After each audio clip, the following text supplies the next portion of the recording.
Dhanya, India റഷ്യയിൽ നിന്ന് crude oil വാങ്ങുന്നു. അതിൽ നിന്ന് കിട്ടുന്ന പണം എടുത്ത് റഷ്യ ഉക്രൈനെ ആക്രമിക്കുന്നു, അവിടെ വലിയ ആൾനാശം ഉണ്ടാക്കുന്നു. അതുകൊണ്ട് ഇന്ത്യക്കെതിരെ 50% നികുതി ചുമത്തുന്നു എന്നുള്ളതാണ്. അപ്പോൾ ഇതിൻ്റെയൊക്കെ ഇരയായി മാറുന്നത് ഉക്രൈനാണ് അല്ലേ? അപ്പോൾ അങ്ങനെയാണെങ്കിൽ ഈ ഉക്രൈൻ പ്രസിഡന്റ് എന്തിനാണ് മോദിയെ വിളിച്ച് നന്ദി അറിയിക്കേണ്ട കാര്യം എന്താണ്? ശരിയാണ്, പ്രേമലാലേട്ടൻ പറഞ്ഞതിൽ എല്ലാം ഉണ്ട്. കാരണം യുക്രൈന് വേണ്ടി ഞങ്ങളതാ ഇന്ത്യയെ തകർക്കാൻ അല്ലെങ്കിൽ ഇന്ത്യയുടെ വ്യവസായ രംഗത്തെ തകർക്കാൻ പോവുകയാണ് എന്നുള്ള ഒരു മുന്നറിയിപ്പാണ് ട്രംപ് ഇന്ത്യക്ക് നൽകിയത്. ഉക്രൈനെ സമാധാനിപ്പിക്കുകയും ചെയ്യണം, അതുവഴി ഉക്രൈൻ്റെ കൂടെ പിന്തുണ നൊബേൽ സമ്മാനത്തിന് ഉണ്ടാകണം. ഇതാണ് ട്രംപിന്റെ ചിന്ത എന്ന് പറയുന്നത്. അതിനെ ഇപ്പോൾ അടിമുടി തേച്ചൊട്ടിച്ചു കൊടുത്തിരിക്കുകയാണ് സെലൻസ്കി.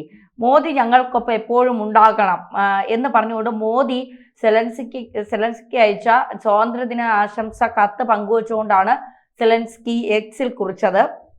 അതിങ്ങനെയാണ്: റഷ്യയുമായുള്ള നിലവിലെ യുദ്ധം അവസാനിപ്പിക്കുന്നതിന് ഇന്ത്യയുടെ ശ്രമങ്ങൾക്ക് വിലമതിക്കുന്നു എന്നും ലോകം സമാധാനത്തിനായി ശ്രമിക്കുമ്പോൾ ഇന്ത്യയുടെ പങ്ക് പ്രധാനമാണെന്നുമാണ് സെലൻസ്കി പറയുന്നത്.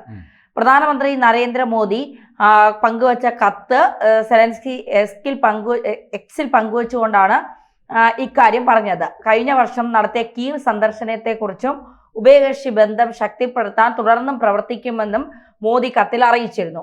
സമാധാനത്തിനായുള്ള ഇന്ത്യയുടെ നിലപാടും മോദി ആവർത്തിച്ചു. ഈ സന്ദേശത്തിനാണ് സെലൻസ്കി നന്ദി അറിയിച്ചത്. യുദ്ധം അവസാനിപ്പിക്കാൻ ഇന്ത്യയുടെ സഹായം അഭ്യർത്ഥിച്ച സെലൻസ്കി സമാധാനത്തിനും ചർച്ചകൾക്കും ഇന്ത്യയുടെ പ്രതിബദ്ധതയെ അദ്ദേഹം പ്രശംസിച്ചു. പ്രധാനമന്ത്രി നരേന്ദ്രമോദിക്ക് ഉക്രൈൻ സ്വാതന്ത്ര്യ ദിനത്തിൽ ആശംസകൾ അറിയിച്ചതിന് നന്ദി. സമാധാന ചർച്ചകൾക്ക് ഇന്ത്യ നൽകുന്ന പ്രാധാന്യം ഞങ്ങൾ വിലമതിക്കുന്നു. ലോകം മുഴുവൻ ഈ ഭീകരയുദ്ധം അവസാനിപ്പിക്കാൻ ശ്രമിക്കുമ്പോൾ ഇന്ത്യയുടെ സഹായം ഉണ്ടാകണം. നയതന്ത്ര ബന്ധങ്ങൾ ശക്തിപ്പെടുത്തുന്ന തീരുമാനങ്ങൾ യൂറോപ്പിൽ മാത്രമല്ല ഇൻഡോ പസഫിക് മേഖലയിലും സുരക്ഷ വർദ്ധിപ്പിക്കും. ന്യൂഡൽഹി കീവുമായി അടുത്ത ബന്ധം പുലർത്തുന്ന സമയത്താണ് സെലൻസ്കി ആശംസാ കത്ത് അയച്ചത്. കീവ് സന്ദർശനത്തിന് ശേഷം ഇന്ത്യ ഉക്രൈൻ ബന്ധങ്ങളിൽ പുരോഗതി ഉണ്ടായിട്ടുണ്ട്. നമ്മുടെ സഹകരണം കൂടുതൽ ശക്തമാക്കാൻ ഞാൻ ആഗ്രഹിക്കുന്നു. ഇന്ത്യ എപ്പോഴും സമാധാനത്തിന്റെ മോദി കത്തിൽ ആവർത്തിച്ച് പറയുന്നുണ്ട്. സമാധാനപരമായ ചർച്ചയിലൂടെ പ്രശ്നങ്ങൾ പരിഹരിക്കാൻ ഇന്ത്യ എപ്പോഴും തയ്യാറാണ്. അതിനുള്ള എല്ലാ പിന്തുണയും നൽകും.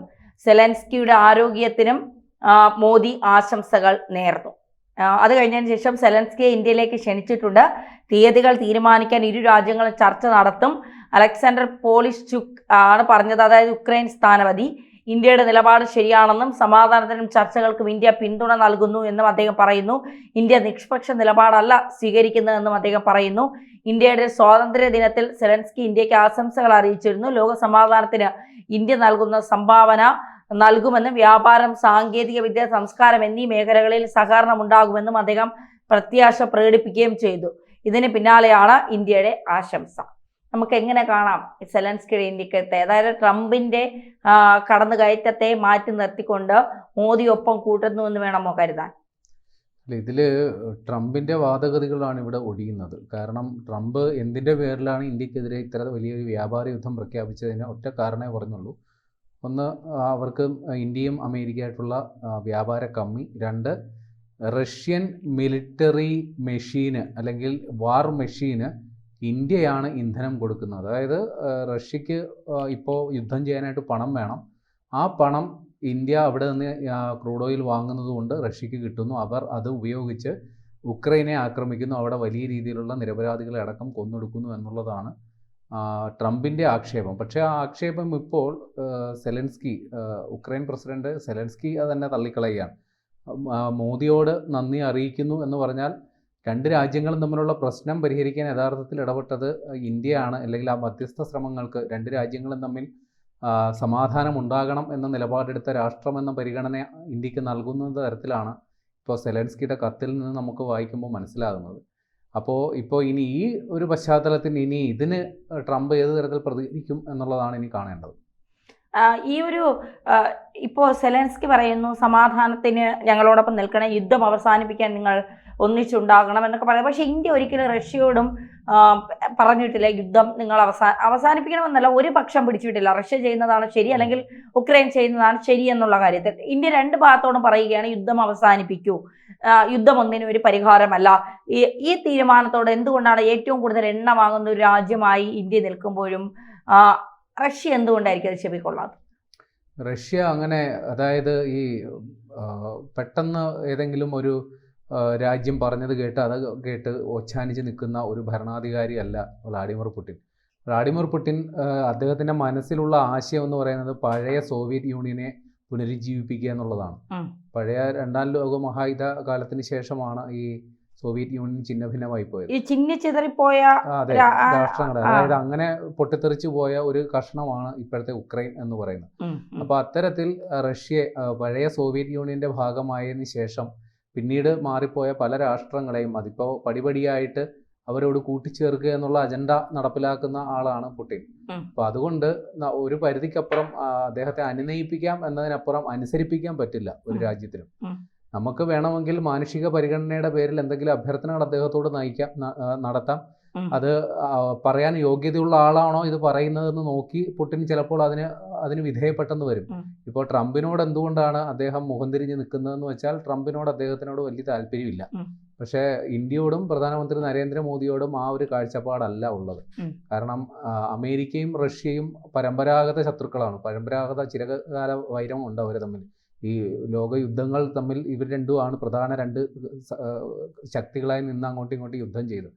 അപ്പോൾ അന്ന് മുതലുള്ള വൈരാഗ്യം രണ്ട് രാജ്യങ്ങളും തമ്മിലുണ്ട്. പക്ഷേ ഇന്ത്യയെ സംബന്ധിച്ച് അങ്ങനെയല്ല. ഇന്ത്യ രൂപീകൃതമായ കാലം മുതൽ തന്ത്രപരമായി അല്ലെങ്കിൽ പ്രതിരോധ കാര്യങ്ങളിൽ പോലും റഷ്യയുമായി വളരെ അടുത്ത് സൗഹൃദം പുലർത്തിയിരുന്ന രാഷ്ട്രമാണ്. ഒരു നിർണായക ഘട്ടത്തിൽ ഇപ്പോൾ ബംഗ്ലാദേശ് വിമോചന യുദ്ധം നടന്ന 1971 കാലത്ത് ഈ പാകിസ്ഥാനും അമേരിക്കയും ബ്രിട്ടനും ഒക്കെ ഒറ്റക്കക്ഷിയായിട്ട് നിൽക്കുകയായിരുന്നു.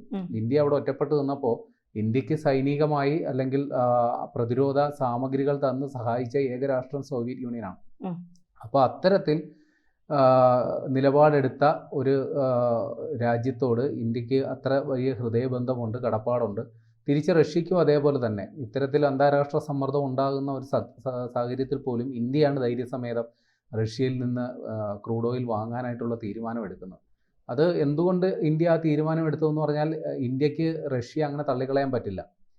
ഇപ്പോൾ മറ്റ് മിഡിൽ ഈസ്റ്റ് രാജ്യങ്ങളിൽ നിന്ന് ട്രാൻസ്പോർട്ടേഷൻ കോസ്റ്റ് കുറവായത് കൊണ്ടാണ് നമ്മൾ അന്നും ഗൾഫ് രാജ്യങ്ങളിൽ നിന്ന് ഇന്ധനം വാങ്ങിക്കൊണ്ടിരുന്നത്. റഷ്യയിൽ നിന്ന് കൊണ്ടുവരുമ്പോൾ കുറച്ചുകൂടി ദൂരെ കൂടുതലുണ്ട്, കുറച്ചുകൂടി ചിലവേറും.